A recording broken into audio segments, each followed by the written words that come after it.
반사회성 성격장애, 분노조절장애, 본인이 부정적 태도, 부정적 관점을 갖고 있다는 것을 스스로 인지하지 못하는 경우들이 많습니다. 그래서 그 경계에 있는 분들이 좀 많이 계세요. 편집증, 부정할 수 있는 증거들을 찾아 모으는 태도.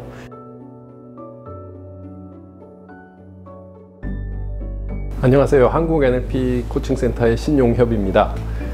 여러분, NLP가 무엇인지에 관한 이야기를 좀 드리고 있는데 혹시 이런 의문이 드실지 모르겠습니다. 왜 하필이면 심리적인 문제, 병리적인 문제와 결부시켜서 NLP가 무엇인지를 이야기하고 있는 걸까?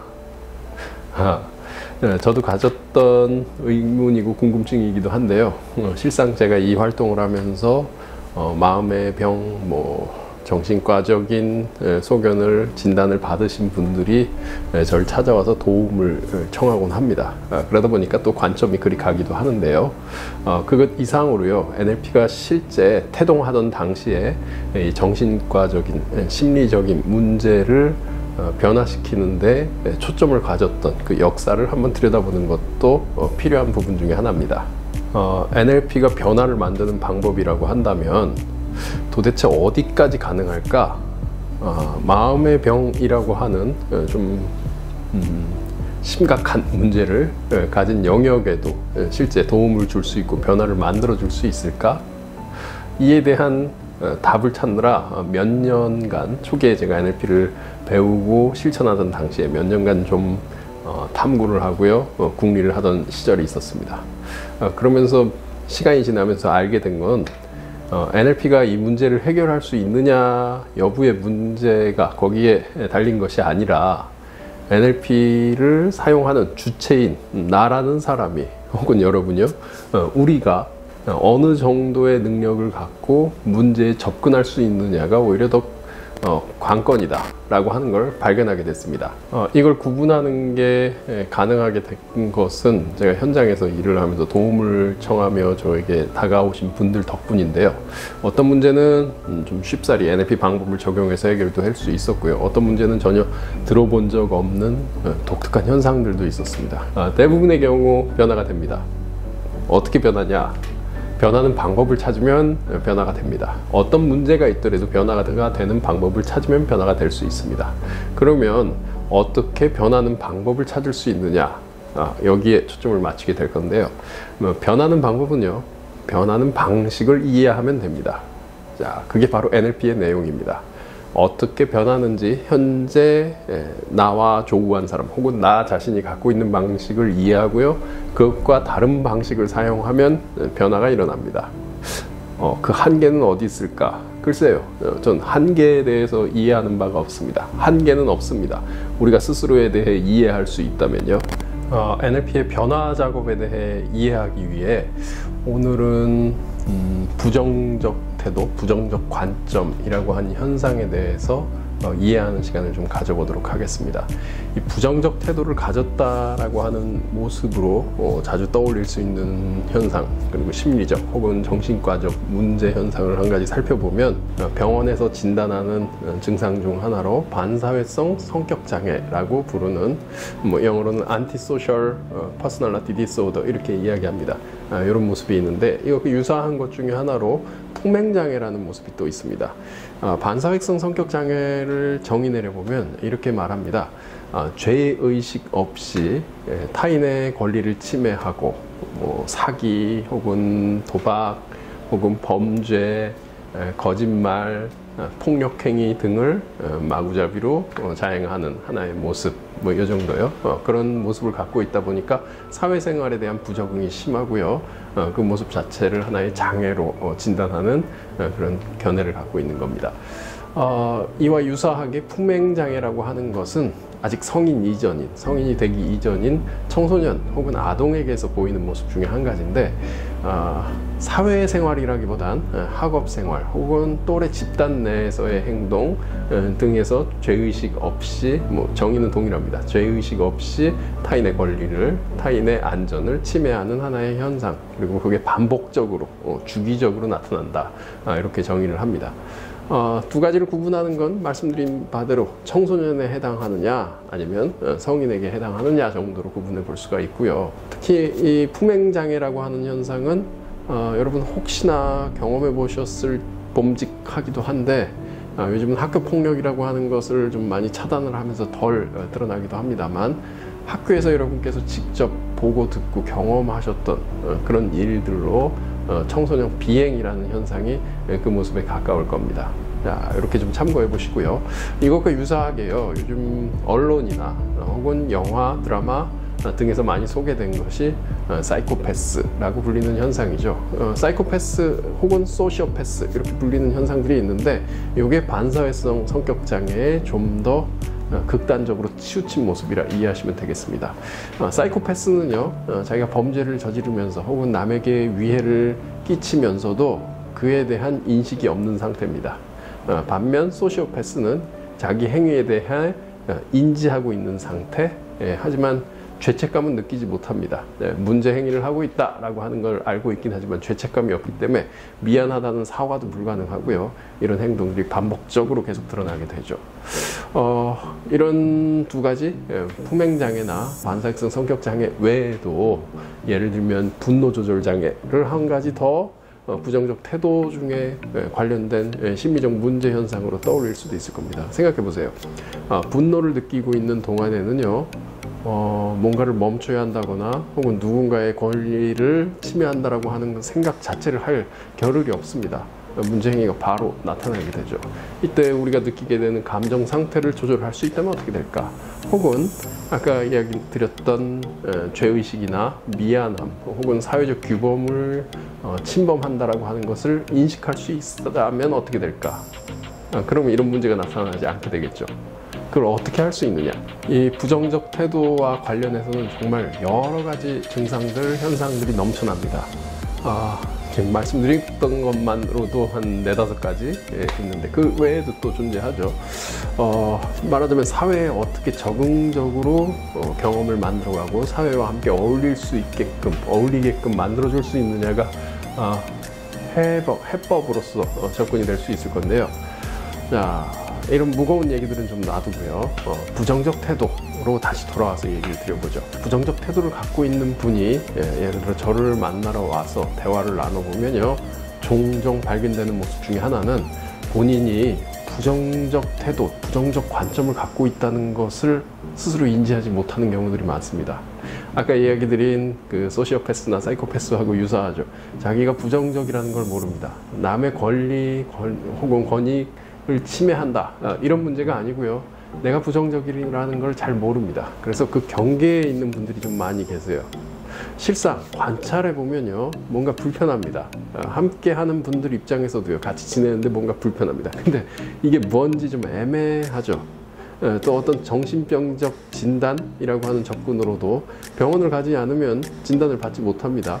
병원에서 내리는 거니까요. 그래서 내가 어떤 문제를 갖고 있는지 이해하기가 어렵죠. 자, 어떻게 도울 수 있을까? 혹은 어떤 일들이 일어나고 있는지 이해할 필요가 있습니다. 부정적 태도를 가졌다는 건 이런 겁니다. 누군가로부터 무슨 말을 듣거나 어떤 경험을 내가 어떤 경험을 하게 될 때 그에 대해서 첫 번째, 의심을 하게 됩니다. 믿지 못합니다. 믿을 수 없다 보니 회의적이게 되고요. 회의적인 태도로서 뭔가 예외적이거나 앞에 등장한 현상과 사뭇 다른 어떤 모습을 찾게 됩니다. 자, 이걸 또 찾아보면 편집증이라고 하는 모습하고도 또 유사하기도 하죠. 내가 경험한 일을 받아들이지 못하고요, 있는 그대로 받아들이지 못하고요, 경험했음에도 불구하고 그것이 아닌, 그것을 부정할 수 있는 증거들을 찾아 모으는 태도, 여기서부터 시작해서요, 내가 경험한 일에 대해서 나 스스로에 대한 인식이, 아까는 내가 방금 경험한 일들에 대한 태도입니다. 그런데 나 스스로에 대해서도요, 내가 그 일을 어떤 일, 과업, 과제 혹은 인생을 살아나가는 것 혹은 직업을 갖는 것, 공부를 하는 것, 뭔가를 성취해야 하는 것, 그에 대해서 아직 일어나기 전이죠. 그에 대해서 필요한 결과, 원하는 결과, 예측되는 결과가 일어날 수 없다라고 인식해버리는 이런 모습이요. 믿지 못한다라고도 할 수 있고요. 확신이 들지 않는다라고 하는 정도면 아주 양호한 정도입니다. 그런데요, 하지 못해라고 그 현상 자체를 부정해 버린다면요. 좀 더 나아가서요. 현실에서 이미 일어난 일이에요. 이미 일어난 일임에도 불구하고 그것은 아니야. 그건 너무 예외적일 거야. 아니, 그건 받아들일 수가 없어. 내가 인정할 수가 없어. 이런 태도를 갖고 있다면요. 여러분 혹시 주변에 그런 분이 계시다면 대화를 해보면 어떨까요? 어떤 관계가 만들어지겠습니까? 자, 지금 얘기 드린 이런 현상들, 부정적 관점을 갖고 있거나 부정적 태도를 갖고 있는 분은 왜 그런 경험을 하게 되는지 스스로를 좀 돌아보고 알 필요가 있습니다. 내가 좀 어딘가 문제가 있는 건 아닐까? 병이 있다라고 얘기 드리는 게 아닙니다. 사고의 틀과 바라보는 관점에서 뭔가가 작동하고 있어서 그런 겁니다. 기분일 수도 있고요, 경험일 수도 있고요. 먼저 내가 어떻게 세상을 바라보고 있는지에 대해 알 필요가 있습니다. 자, 부정적인 관점을 가지신 분들이 스스로를 변화시키고자 한다면, NLP로 접근해서 변화를 만들고자 한다면, 자, 먼저 알아야 하는 건 내 모습이 어떤지에 대한 이해입니다. 지금 얘기 드렸던 것처럼요, 어떤 현상이 있는데 내가 그걸 받아들이지 못하고 의심하거나, 어떤 일이 앞에서 벌어졌는데 그걸 부정하거나, 내 미래를 바라보는데 내가 안 될 것 같은, 어려울 것 같은, 실상 사람들이 이야기하는 것과 다른 경험이 만들어질 것 같은 이런 생각이 든다면, 내 경험하는 방식, 내가 세상을 바라보는 방식에 대해서 오히려 한번 의심해 볼 필요가 있습니다. 아니요, 궁금해 볼 필요가 있습니다. 이 현상이 무엇인지 이해해 볼 필요가 있습니다. 자, 그러기 위해서 필요한 건요, 이게 좀 어려울 수도 있는데, 여러분 주변 분들 중에 수용을 잘하는 사람, 남의 말을 잘 믿는 사람, 긍정을 잘하는 사람을 좀 찾아봐야 됩니다. 이게 가능한 사람들의 생각하는 방식, 세상을 바라보는 방식과 내가 생각을 하고 내가 바라보는 방식을 두 가지를 비교해 볼 필요가 있습니다. 사실 그 사람들, 수용을 잘하고 인정을 하는 사람들을 보면 좀 어리숙해 보일 수도 있어요. 내가 보기에요. 그런데 그런 문제가 아닙니다. 단지 현상을 이해하고 수긍하고 수용하는 모습에서의 다른 점을 갖고 있는 겁니다.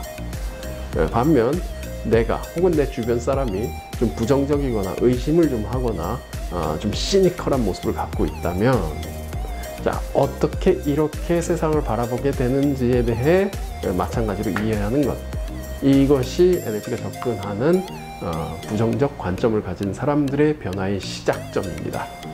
나를 이해한다, 그리고 내 주변 사람을 이해한다. 두 가지가 서로 다르다는 걸 발견하게 될 때 우린 굉장히 많이 놀라게 될 겁니다. 제가 NLP를 사람들에게 경험시켜 드리고요, 전수하는 현장에서 만나게 되는 현상이 바로 이런 일들입니다. 사실 내가 경험하고 있는 세계는요, 새로운 거라고 인식하지 않습니다. 계속 반복되어 왔으니까요. 그런데요, 그게 어떤 현상인지를 알게 될 때 우리는 깜짝 놀랍니다. 깜짝 놀라게 되더라도요, 하던 짓은 계속 반복합니다. 부정적 관점이요. 자, 부정적 관점으로 생각해 보세요. 부정적 관점으로 내 삶을 전부 물들이고 있고 해석하고 있고 바라보고 있고 매일 경험하고 있다면 내 삶은 어떨까요? 크게 다르지 않을 수도 있습니다. 그런데 정말 내 기분은 어떨까요? 이건 정말 크게 다를 겁니다.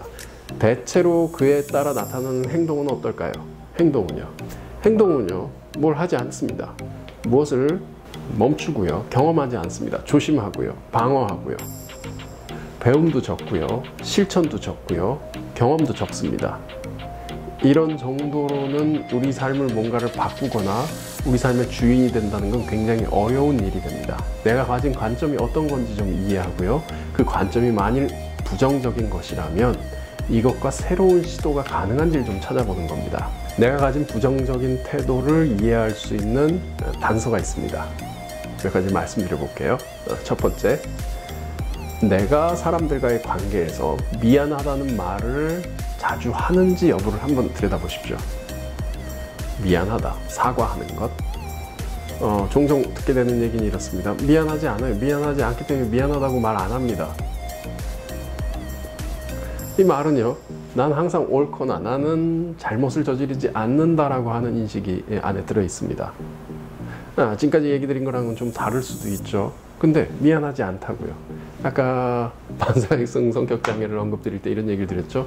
죄의식이 없다. 남에게 미안한 걸 모른다. 소시오패스는 내가 잘못하는 걸 알긴 하는데, 남의 권리를 침해하거나 법을 어긴다는 것을 알긴 하는데 거리낌이 없다.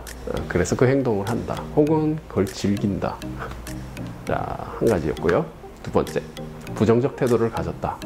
뭔가 내가 즐겁진 않지만 기분이 좋진 않습니다. 의심이 많이 듭니다.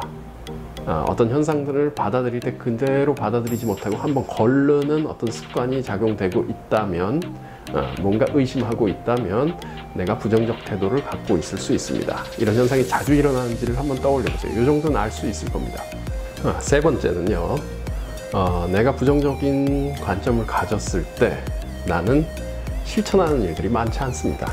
어떤 기회가 주어지든, 어떤 필요가 생기든, 어떤 의무가 주어지든, 누구의 지시나 명령으로 혹은 때가 돼서 뭔가를 해야 될 때 내가 그걸 피하게 된다면, 내가 그걸 수용하지 않는다면, 내가 무릅쓰고 나서지 않게 된다면, 혹은 하기 싫은 마음이 무진장 피어난다면 나는 부정적 태도를 발휘하고 있는 겁니다.